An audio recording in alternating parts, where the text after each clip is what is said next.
Crónicas del Antropoceno, la época humana y sus consecuencias, narrada en tiempo real.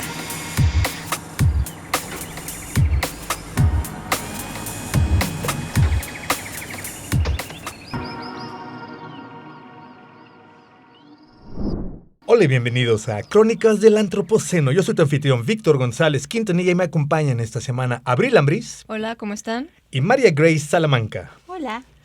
Muchas veces vemos que productos de todo tipo llevan la etiqueta o promueven una imagen de ecológico, amigable con el ambiente, verde. Esta práctica, que no es nueva, pero sí reciente, muy popular, casi omnipresente, es una tendencia de las empresas y también de las instituciones que buscan invisibilizar prácticas que deterioran el medio ambiente y disfrazarlas de amigables, traspasar la responsabilidad de las empresas a los individuos y, sobre todo, lavar la imagen de la empresa o corporación y hacerla pasar por verde. De ahí el término en inglés de esta práctica, greenwashing, que en castellano tiene muchas traducciones: lavado de imagen ambiental, ecosecado, marketing verde, ecoblanqueamiento, ecopostureo. La idea, en general, es presentarse como responsables y hasta amigables con el medio ambiente, aunque en muchos casos no lo son. Pero antes, revisemos un poco el origen de este concepto.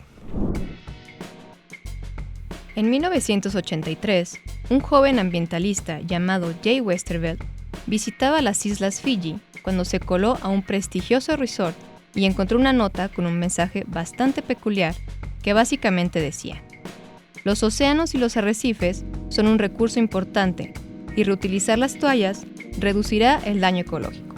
La ironía en esta afirmación era que mientras el hotel pedía a sus visitantes sumarse a la protección del ecosistema de la isla, por otro lado, este se encontraba en proceso de expansión, lo cual provocaría un impacto mucho mayor que el hecho de no reutilizar las toallas.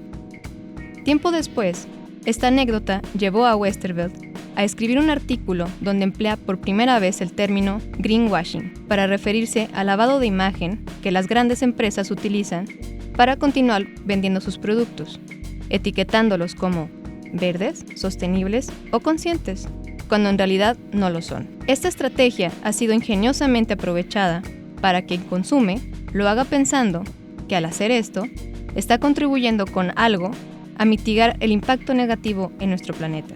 Lo cierto es que con lo único que contribuimos al hacer esto es a mantener a flote a estas empresas que están muy lejos de dejar la explotación de recursos y la emisión de gases para producir en masa y seguir satisfaciendo nuestras, a veces, muy necesarias necesidades. En el Antropoceno, la época humana, la principal fuerza de cambio somos los seres humanos. Y esto también provoca preocupación e incertidumbre en la sociedad conforme nos vamos dando cuenta de estas consecuencias de nuestra forma de consumo. Pero la preocupación y la incertidumbre son malos para el negocio, particularmente para los modelos de negocio de ciertas empresas a las que luego puede resultar siendo identificadas como con prácticas poco amigables con el medio ambiente. Uh-huh. El greenwashing, entonces, que es una especie de yo no fui, no urge, luego lo arreglamos, mira, incluso por aquí puedes estar contribuyendo a la solución. Sí, claro, es como, digamos, esta herramienta que las empresas tienen para evitar que nos planteemos que realmente pues el problema inicial pues está en el propio sistema y es el propio sistema el que debería empezar a cambiar, ¿no? Y luego yo pienso que todos hemos sido víctimas del greenwashing en algún punto, ¿no? Sí, sin duda, sin duda. Ya sea comprando comida, ropa, sobre todo es como que el ejemplo que mayormente me viene a la mente ahorita, ¿no? Como comprando uh-huh. ropa, comprando carros, todos en algún punto hemos sido víctimas como de esta como tan maquiavélica forma de las empresas de llegarnos y decir, mira, compra esto porque con esto estás ayudando al planeta, ¿no?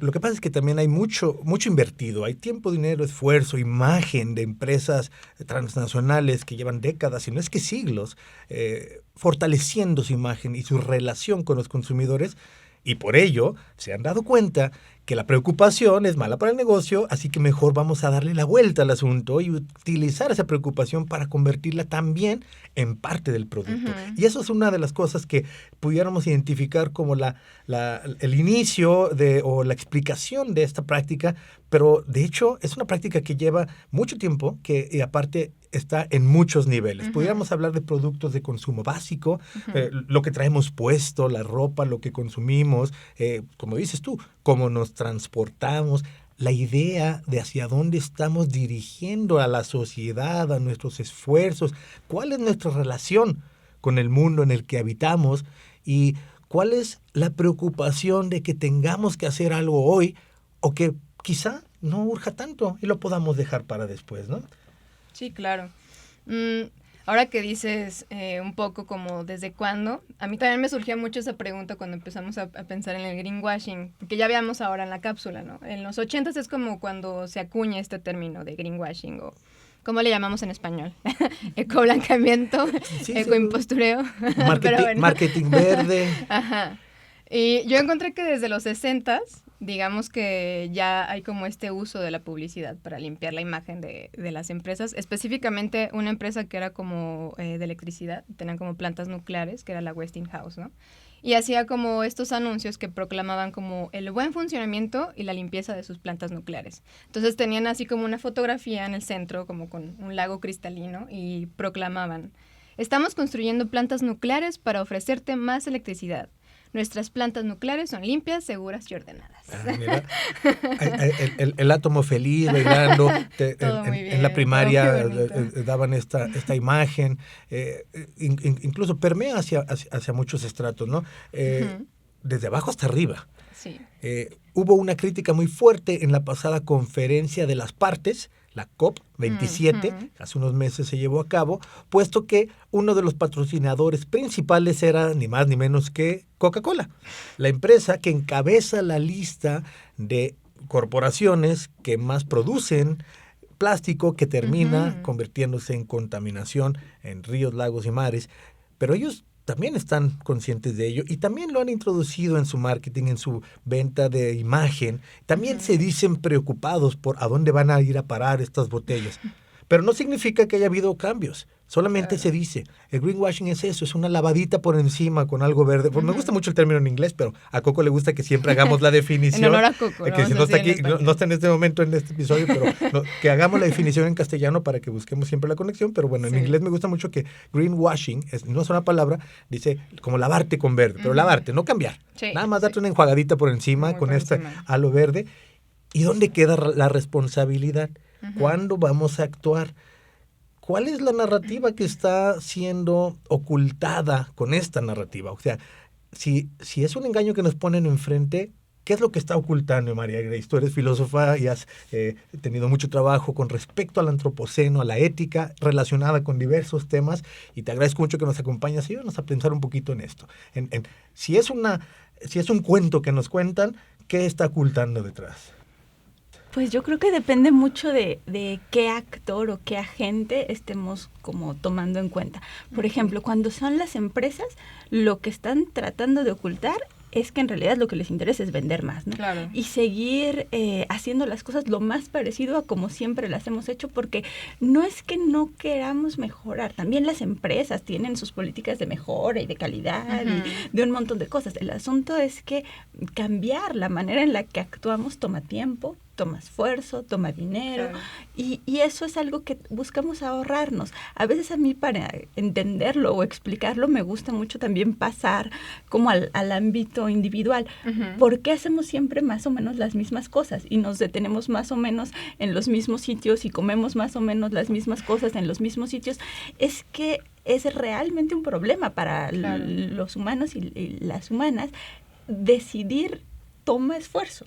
Si nos paramos frente a cada decisión, eso nos toma por lo menos tiempo, nos toma esfuerzo, nos como provoca esta incertidumbre y esta incomodidad, y entonces tanto las personas individuales como los grupos, como las empresas, como los gobiernos, buscamos mantener las cosas como siempre las hemos hecho, y siempre tratamos, si se fijan incluso en las discusiones y tal, lo que buscamos es defender lo que ya sabíamos y lo que ya creíamos, ¿no?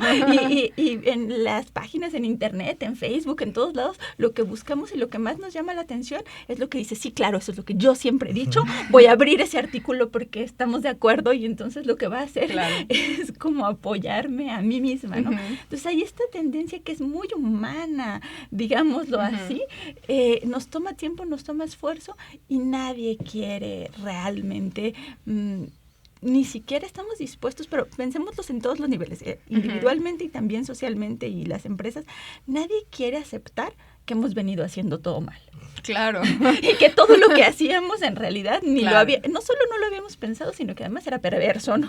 Sí. Que además estábamos justo haciendo más grande el problema. Entonces, si lo vamos a aceptar, es porque ya nos llevaron un poco, ya nos acorralaron, ¿no?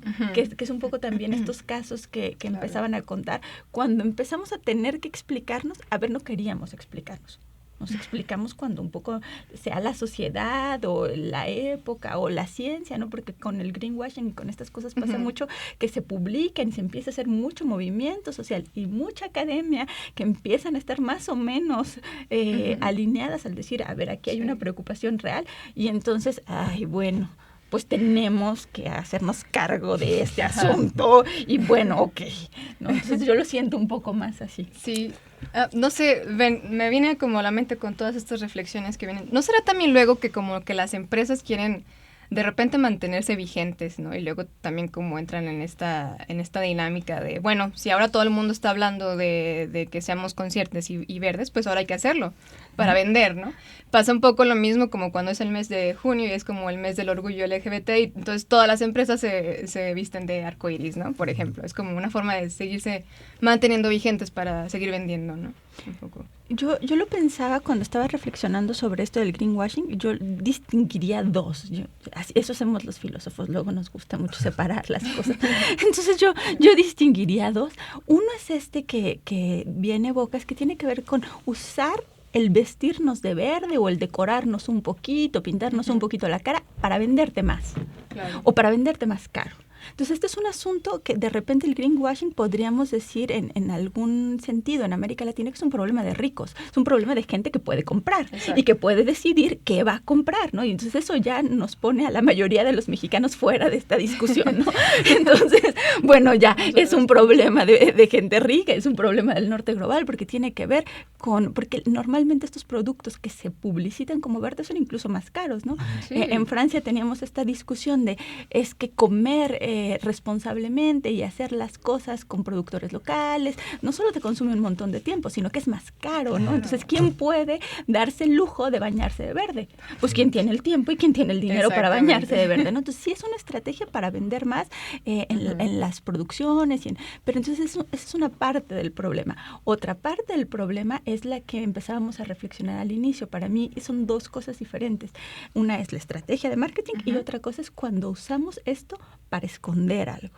Okay. Y entonces ese es otro tipo de greenwashing. Entonces ya lo que queremos, y es un poco más perverso, ¿no?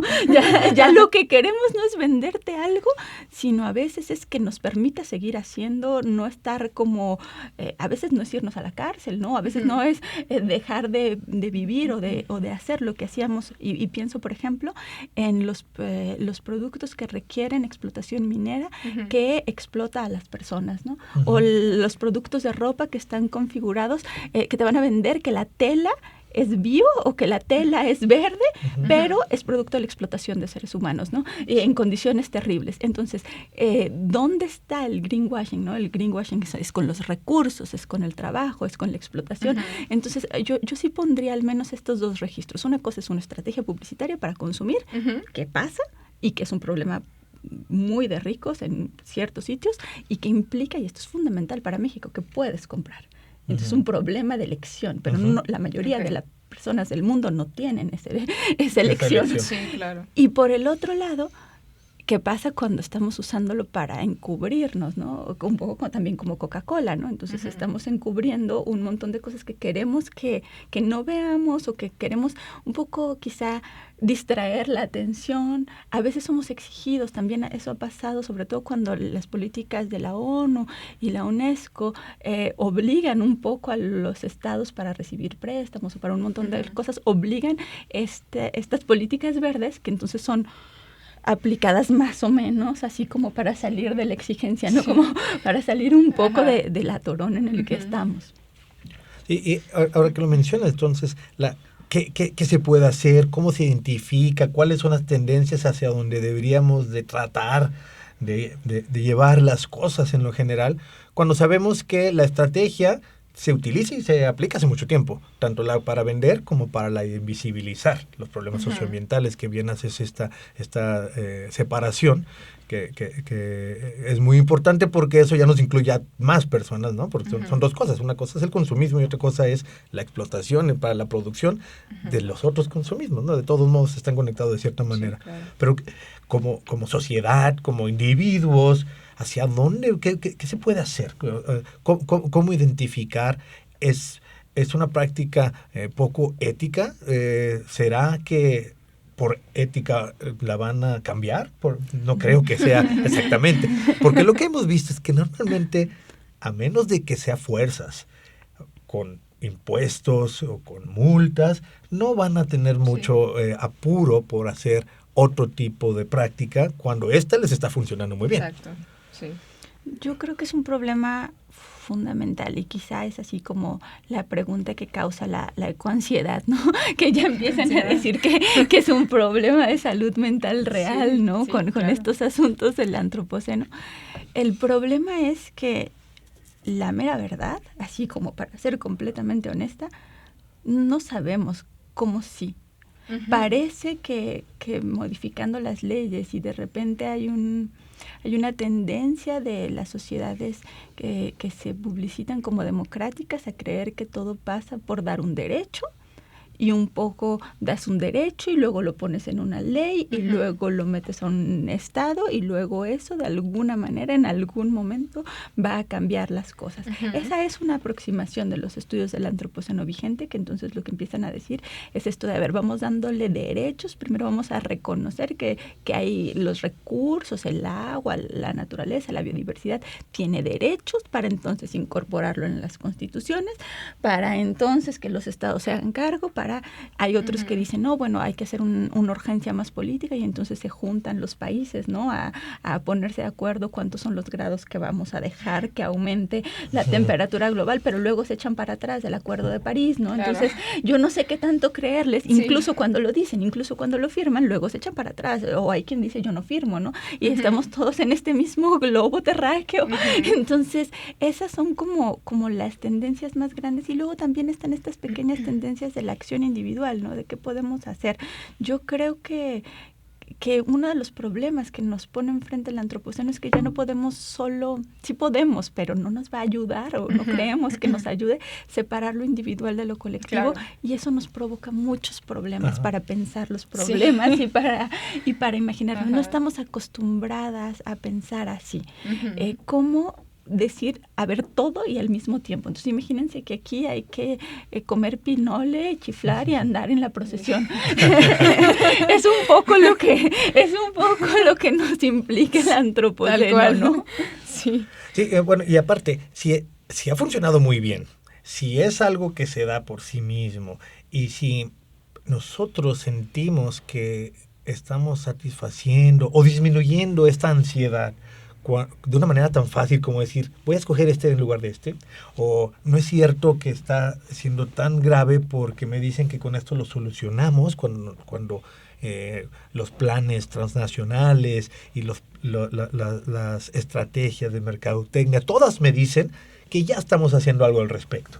Que es grave el asunto, todos lo sentimos, pero por todos lados nos están diciendo que ya se está haciendo algo y que ese algo se va a notar a lo mejor en el 2030, en el 2040, en el 2050, puros planes así como que para luego, ¿no? Sí. No urge ahorita, cuando en realidad parece que urgía para ayer. Claro, es lo que hablábamos, ¿no? Como que siempre todas estas empresas tienen como planes a futuro, pero es un futuro bien ambiguo, ¿no? Como que nunca es inmediato, siempre es como, pues es problema del futuro, en el futuro lo resolveremos. La próxima generación. Creo que ya no estamos para eso. Sí, y además en muchos casos son acuerdos son de mutuo acuerdo, pero son no vinculatorios, así que pues si no llegan, no llegaron y ya, no pasaría mucho. Algunas empresas prometen que para tal año vamos a reducir nuestra huella de carbono, que no estamos ni seguros que eso fuera tan bueno y que con eso se solucione nada, pero además ni siquiera hay nada que los obliga a que lo cumplan. Muchas veces pasan los años y cambiaron de campaña publicitaria y simplemente ya estamos hablando de otro aspecto, de otro tema o de lo que en el momento mejor venda, ¿no? ¿Hacia dónde ir? Como bien dice María Grace, pues lo difícil es que no sabemos cómo sí. Si supiéramos, quizá ya estaríamos empujándolo, ¿no? Pero buscarlo, pensarlo, tratarlo de encontrar maneras de comprenderlo, de darle sentido, de dirigir esfuerzos, creo que es parte de el trabajo que se hace en todas estas diferentes maneras de pensar el antropoceno, desde las ciencias, las humanidades, las ciencias sociales, ¿no? Yo creo que también es cierto que no tenemos una gran narrativa como la que parece haber detrás de cómo siempre hemos hecho las cosas. Entonces, no hay una gran narrativa para cómo resolver el antropoceno que nos unifique y que todos estemos de acuerdo y que digamos, sí, por ahí es. Porque no alcanzamos, hay una dimensión de conocimiento que me parece que es importante para el antropoceno y también es importante para el greenwashing, que es el asunto de que no podemos probar causalidad tan fácil y no podemos como decir que una sola partícula o un solo problema esté solo, esté como aislado. Entonces el antropoceno, justo una de las cosas que hace es decir que lo global y lo local no son independientes, que hay un montón de vinculaciones, que si algo pasa en el Sahara, luego algo pasa en Amazonas y luego algo pasa quién sabe dónde, y cosas que parecía que no tenían que ver, resulta que tienen que ver, ¿no? Y entonces es una dimensión que diríamos es de conocimiento, ¿no? Entonces, ¿qué podemos saber y qué podemos saber para hacerle frente y luego para buscar una respuesta? Que pasa un poco lo mismo en otra escala con el greenwashing, es decir, ¿qué podemos saber realmente de lo que estamos consumiendo? ¿Cuánto tiempo podemos dedicarle realmente a estudiar esto cuando además tenemos una jornada de vida, Exacto. cuando además tenemos hijos, cuando además tenemos vida, digamos, real? ¿Cuánto tiempo le puedo dedicar a cada una de las cosas que tengo que comprar o que yo siento que tengo que comprar o que tengo que utilizar o que requiero para mi vida cotidiana? Entonces no tengo tanto tiempo tal vez. Y entonces hay una dimensión que no le gusta mucho teorizar a los filósofos, pero que a mí me parece fundamental para la ética, que es que la decisión siempre implica algún grado de confianza, aunque no nos guste. Confianza sea en nosotros o sea en el otro. Y eso es un problema para el consumismo, porque en el fondo digo, a ver, yo necesito una playera, porque, no sé, imagínate que mi hijo va a marchar en el desfile y entonces le pidieron una blanca y entonces yo tengo que comprarle una blanca. Yo no tengo tiempo para pensar mucho esto porque yo me dedico a otra cosa y tengo la vida cotidiana como aquí, la urgencia burbujeando. Entonces hay dos, una dice que es responsable con el ambiente y la otra no, y pues entonces yo ya como aligero mi conciencia comprando la que es verde, porque no tengo tanto tiempo. Y entonces el problema fundamental es que tanto los gobiernos como las empresas, como las personas, tenemos que tenernos confianza y tenemos que creer que no estamos mintiendo. Y el problema del greenwashing es que parece que estamos mintiendo, o que algunos están mintiendo, o que nos están ocultando información.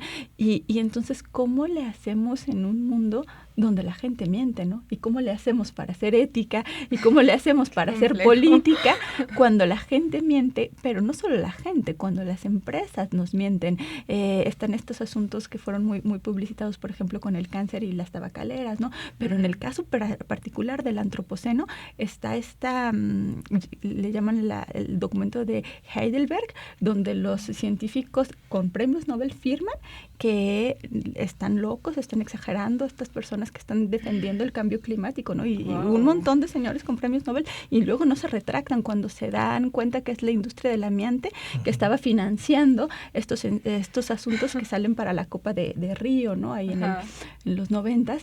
Entonces, ¿cómo le hacemos cuando la información está sesgada y cuando está sesgada y además hay intereses económicos, pero además, imagínate, eso ya es perverso, pero además la gente miente, pero además hay gente que de verdad solo no sabe, ¿no? Y entonces es por ignorancia que hacemos ciertas cosas porque no sabemos y no tenemos tiempo para saber. Y eso es un problema así como Sí. No tenemos tiempo para saber y está por todas partes. Afortunadamente hay muchos estudios, afortunadamente hay muchas personas que hacen esta revisión y luego la presentan. Por ejemplo, vamos a escuchar un poco acerca de un trabajo sobre la mentira verde, que así se llamó en español, un documental que tenemos aquí preparado. En el Antropoceno, los documentales se han convertido en un medio para conocer temas que involucran a diferentes sectores de la sociedad. Algunos de ellos nos revelan verdades incómodas, como lo hizo en el 2018 el documental de investigación Greenwashing o La Mentira Verde, dirigido y protagonizado por Werner Brut y Catherine Hartman, periodista especializada en ecoblanqueo. En él, nos presentan de una manera, por momentos chusca, la posición que muchos de nosotros, consumidores con cierto grado de preocupación por el medio ambiente, enfrentamos diariamente al ser seducidos con falsas promesas por las campañas de mercadeo de las grandes empresas para aliviar nuestra conciencia ecológica, mientras ellas mantienen su situación de poder, sus ganancias, y siguen deteriorando el medio ambiente. Entonces, si logramos ver más allá del espejismo y la seducción verde, podremos preguntarnos: ¿para contribuir a conservar el medio ambiente necesitamos consumir productos sostenibles? ¿Les interesa realmente a las empresas el medio ambiente? Pero sobre todo nos plantean una gran interrogante: ¿quiénes son los responsables de la sostenibilidad? ¿Somos solo nosotros, los consumidores? El greenwashing es una forma de engañar a los consumidores y desviar la atención de las prácticas comerciales poco éticas. Estas son palabras de Jane Goodall, la mundialmente famosa y querida primatóloga y activista ambiental, puesto que esto del greenwashing y estas prácticas, el mercadeo verde, el ecopostureo o muchas otras maneras que pudiéramos llamarle a esta manera de hacer las cosas, pues no pasa desapercibida. Hay muchas personas poniendo el dedo en el renglón, levantando la mano para indicar que esto está sucediendo, para no siempre dejarnos engañar tan fácilmente. Y hay muchos lugares y recursos en donde se está planteando, donde se está pensando, donde se está publicando, referenciando este tipo de temas, de donde nosotros podemos echar mano para pues formar más una opinión más completa. Sí, yo les quiero compartir, por ejemplo, hay una iniciativa de un proyecto que se llama Changing Markets Foundation. Hacen una página que tal cual se llama greenwash.com. Entonces ustedes se meten y tienen como una serie de lista de todas estas empresas o marcas muy conocidas, la mayoría por nosotros. Entonces te metes a cualquiera de estas empresas y ellos como van rastreando la forma en que hacen greenwashing. Entonces creo que es una forma como un poco más, pues si quisiéramos saber más en las formas, cómo lo van haciendo, ustedes pueden meterse a esta página, igual se las dejamos ahí también en las referencias, porque además es una página muy bien hecha, quiero decir que entonces ahí por si quieren consultarla, se las dejamos en las referencias. Excelente. Y María Grace, platícanos ya para cerrar un poco acerca de el pensamiento sobre alrededor de y en referencia al antropoceno, allá donde estuviste tú trabajando en la escuela de Lyon, que sí. ¿Te has referido a ella como la escuela de antropoceno? Sí, es la Escuela Urbana de Lyon, que es un proyecto del Ministerio de Educación francés, que está en Francia, y entonces lo que es un proyecto transdisciplinar para pensar los asuntos del antropoceno, pero imagínense desde las artes, desde la cocina, pero también con los colectivos sociales, con los grupos territoriales, con las universidades, pero con todas las disciplinas revueltas, que de repente hay cursos públicos de profesores con todas las disciplinas como que uno se imagina que podrían tener que ver. Entonces hay cursos sobre esto del que hablábamos del derecho de los animales o de los ríos y de la biodiversidad. Hay muchos biólogos sobre biodiversidad, por cierto, hay geógrafos. Yo compartí un curso sobre ética y filosofía en el antropoceno, pero también pensado desde América Latina, con conceptos. Yo ahí con ellos hicimos un seminario que pueden encontrar en línea en español, que se llama Sentipensar para escuchar, caminos hacia la interculturalidad, con pueblos originarios, sobre todo de del sur de América, guaraní, com, pueblo huarpe, la mayoría están en Argentina, Bolivia, Paraguay, en esas como lugares. Entonces tenemos un texto también ahí en español. Hay muchos recursos que si buscan, por ejemplo, en la página se llama Medium Antropoceno 2050, está en francés, pero si le ponen ahí lo van a encontrar. Hay recursos en español, hay recursos en inglés, hay recursos en francés. Entonces además hay como asunto de divulgación, de textos, hay libros, hay un montón de asuntos que vamos trabajando, y yo particularmente lo he trabajado de dos maneras. Entonces yo di un curso público que va a salir el libro ya en mayo, donde bueno ya explico pues varios asuntos del antropoceno, pero además lo hago a través del teatro. Yo además soy actriz de teatro, entonces también para trabajar estos asuntos de los problemas ambientales y la crisis ecosocial que implica el antropoceno, lo hacemos pero jugando porque sabemos que uno de los problemas es lo que ya vimos hoy, ¿no? Que de repente es tan abrumador y tan grande que nos cuesta mucho trabajo imaginar otras alternativas, porque parece que el mundo como ya está como terrible y no hay nada que hacer porque todo está terrible y es tan grande. Entonces, a partir del teatro jugamos a imaginar cómo sería el futuro, cómo serían otras cosas, si todo pudiera ser diferente y si todo pudiera cambiar, cómo generamos otras narrativas. Entonces, lo jugamos mucho, lo he jugado en Francia y también aquí en México, en el Calas, donde estoy haciendo mi estancia. Sí, qué bueno que lo mencionas, porque en el Calas está el laboratorio de conocimiento, el antropoceno como crisis múltiple, perspectivas latinoamericanas, del que formas parte. Estás haciendo una estancia aquí. El Calas es el Centro María Sibila Merian de Estudios Latinoamericanos Avanzados, que es un esfuerzo alemán en varias universidades de Alemania y también de Latinoamérica, y que tienen una sede central en Latinoamérica, aquí en la Universidad de Guadalajara, en el Centro Universitario de Ciencias Sociales y Humanidades. Hemos tenido ya varias colaboraciones desde el Museo de Ciencias Ambientales, que produce este podcast, con el Centro Calas, en diversos ámbitos, sobre todo pues del antropoceno. Y pues aprovechamos que estás acá ahora, María Grace, para reclutarte como una de nuestras colaboradoras para todo este esfuerzo que estamos haciendo por tratar de comprender el antropoceno, tratar de darnos una idea de dentro de qué estamos, cuál es nuestra posición en él y cuáles son las diferentes maneras de verlo, porque pues el futuro todavía no existe y lo tenemos que ir pensando y creando todos, ¿no? Te agradezco mucho que nos hayas acompañado hoy, María Grace. Ha sido un agasajo estar platicando de todo esto, en estas diferentes profundidades. Muchas gracias a ustedes por la invitación y a los escuchas por su escucha.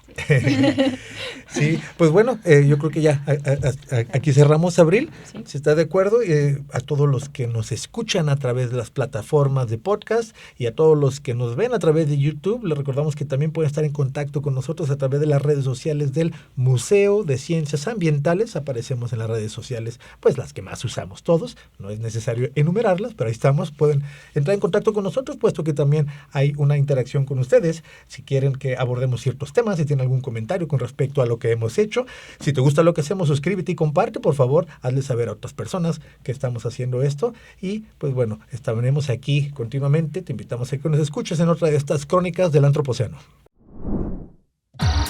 Esto fue Crónicas del Antropoceno, una producción del Museo de Ciencias Ambientales de la Universidad de Guadalajara. Gracias por escuchar.